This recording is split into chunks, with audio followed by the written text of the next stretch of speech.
Today's video is going to be a unboxing slash packaging review from WexPhotographic, and I'll put the link in the description box. I ordered a lens last night. I've sold my 18-55 kit lens and also the 28-105 USM lens, which you'll have seen in my previous videos. But I've sold them. I don't use a kit lens, and the 28-105 covers an area that I don't really use that much. I've got my 24mm prime and I've got my 50mm prime, so 28-105 isn't really necessary. But to make up the gap between my 50mm prime and my 200mm prime, I bought a new lens, and I bought that yesterday. It's a Sigma lens. Now, I'm going to show you the packaging that it came in, which is going to be the sort of packaging review for WexPhotographic. And it came today in the post, and as you can see, it's a big lump of a box. So I'm going to open this up now, and I'll show you what's inside. I should also say as well that this video will be a first impressions video of the lens as well. So I've taken off the grey bag, and I'm left with this. And it's a big lump of bubble wrap, which I suppose is really good for WexPhotographic to make sure that lenses don't get broken. Okay, so I've taken off most of the tape, and I don't really know how to get into it, so it's going to be a bit of a fight, and you will hear a lot of squeaking. So for WexPhotographic, that's really good packaging. You know, a lens is not going to break inside all that bubble wrap. It's almost like a sleeping bag. Okay, well, just to show you, this is how much bubble wrap they used. So there's one end. Whew, that's a lot in. Okay, so the lens is this.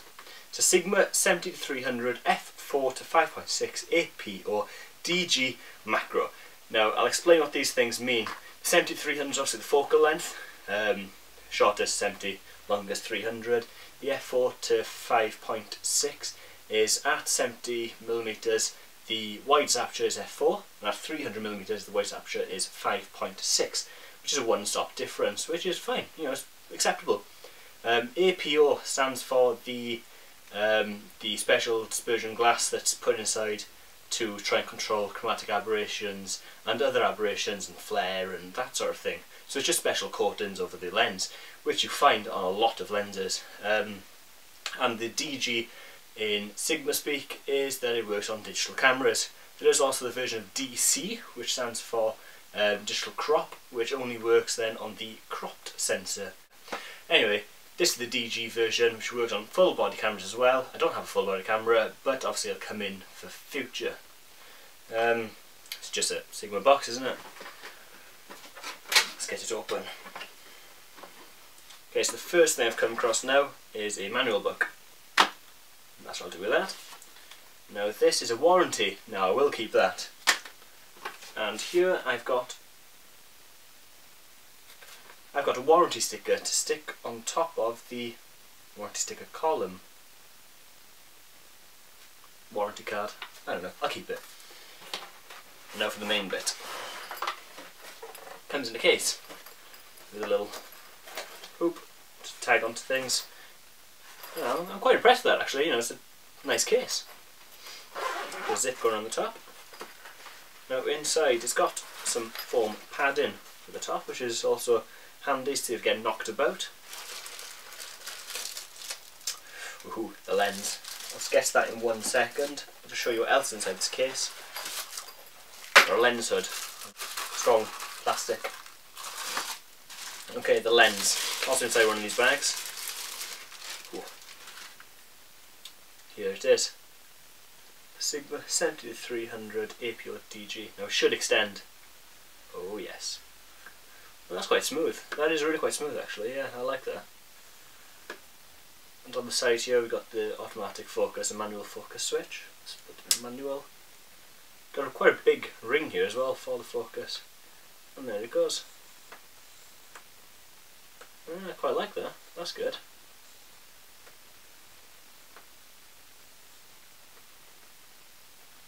Oh, right, okay.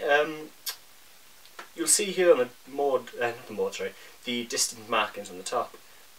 It doesn't turn all the way in your manual focus, and that's because this section here is for the macro mode.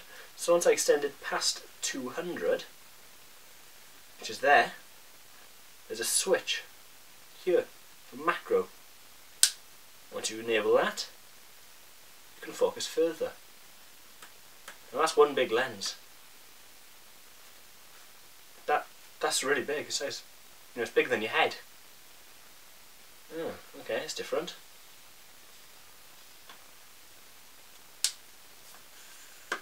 So at shortest it's that big, and at longest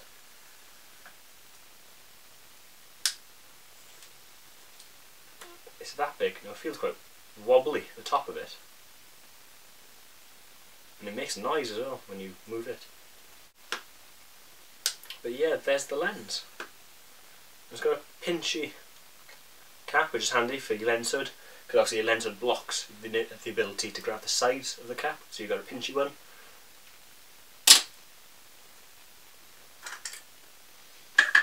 And as you can see there, it has a metal mount. Yes, and it's a nice lens. It's really nice. I like it. It's got a bit of weight to it as well, which is obviously very good if you decide to whack them across the face with it. No, I'm only joking. It's got a nice weight to it. Thing with telephoto lenses is, if you have a long focal length like this, it's got 300mm, which obviously converts to 460 or whatever it is. I don't know, I can't even work stuff out. But anyway, you've got your long focal length, you need a bit of weight to it, because if it's so light, it's going to blow in the wind, and obviously you're not going to get your steady shots, and it doesn't have an optical stabilizer either. Now there is a version that comes with a optical stabilizer and it gives you 3 stops advantage, and there's also the newer versions which give you a 4-stop advantage. But I'm not too bothered by that, because this lens is actually better in optical fitness, I guess.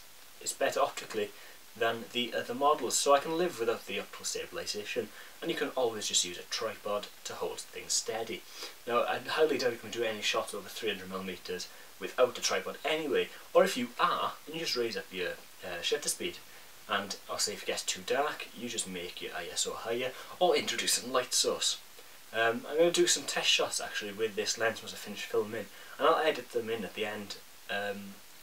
What I'll probably take photos of is, I've got some trees across the road, might see if there's any birds on there, or alternatively I'll go out into the garden and try to use the macro mode. Now I know the macro mode has a minimum focus distance of 0.95 meters, but obviously that's good. If you're taking photos of a butterfly, you won't want it to get upset and fly away, because you're going to miss your shot, and obviously when you're that far back as well, it gives you a lot of scope, and makes you think about things at a further distance. Now I've done photography on my phone, and that's the iPhone 4S.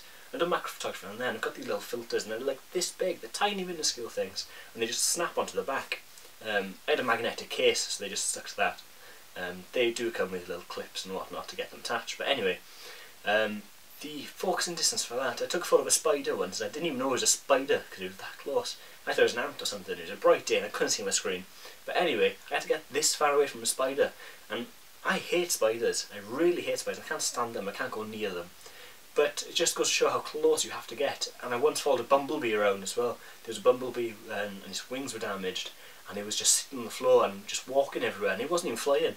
And obviously it was prime time to get the camera out and take some photos of it. But the cool little thing, I'm this far away from it filming it, so at least know. Obviously I've done macro photography with my 28-105 with macro filters on and stuff, and it gives you about this far, you ain't got a huge distance. But now with that lens, I'm going to get almost a metre clearance. Now I'm stood about 4 foot or so away from the camera, so I can kind of estimate where a metre is. And from this distance it looks good, because I'm not going to have to get too close. And with the barrel that extends, because it goes out so far, it gives me that much extra clearance as well. So yeah, they're my first impressions of the lens. It's got a nice rubber coating to it, and the grips and stuff feel nice. And you've got also a grip there on the bottom here, which is where you activate your automatic focus and your manual focus, and it's also obviously where you attach it to your camera. So you've got a nice little grip there to use to get it off your camera, rather than using a zoom ring, because obviously that's just going to extend things. It feels really nice. It's the sort of material that if you've got sweaty fingers, your fingerprint will stay, if that makes sense, if you know what I mean. It's really nice and smooth. You've got bits of grip rubber dotted along the centre column as well. And I don't really know what else to say about it. The zoom ring is nice and big, you can see it here, it's that size. And the manual focus ring is this big, so it's quite small, and it's at the front, and unfortunately it rotates completely. It's not just the ring that moves, it's the entire column that moves, as you'll be able to see by the markings that are moving on the camera. Yeah, it feels nice, it's got a nice little weight to it. It's got a red ring on the top as well, which shows that it's Sigma's prosumer grade lens, because the other ones don't have them, so it's the way of differentiating between the two. And I don't know what else to say. It focuses up to 40 foot before hitting infinity, so which is a very large distance obviously. It's roughly about 14 meters or thereabout, I'm not really sure. And it can go down to a meter, well 0.95, so 95 centimeters. It's got a 58mm thread, which is sort of a common thread, and at least then the filters for it aren't going to be that expensive. It just generally looks nice. So yeah, those are my initial impressions. Don't know what to say. I'll take some photos with it and I'll upload them onto the end of this video for you to see. And yeah, that's it really. You know, you get your case, you get your lens, you get your lens hood supplied, and the entire purchase cost me £125 from WexPhotographic, and the delivery is next day delivery for £4.99. However, I managed to find a code online for free next day delivery, so £125. I've got all this out of it. My two lenses that I sold, the kit lens and the 20-105, fetched me well over £125, so I got some spare, so I ended up buying some clothes with it.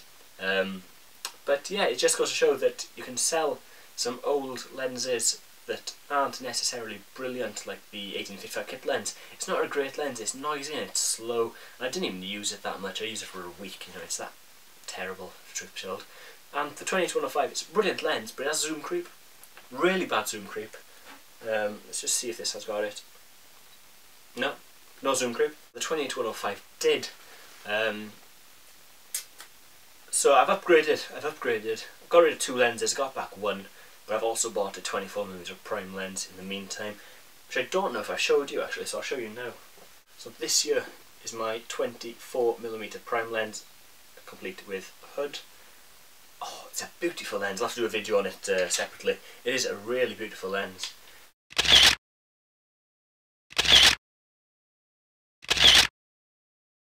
So yeah, that's that. I don't know what else to say, so I'll leave it there. So thank you for watching, and I will see you in my next video.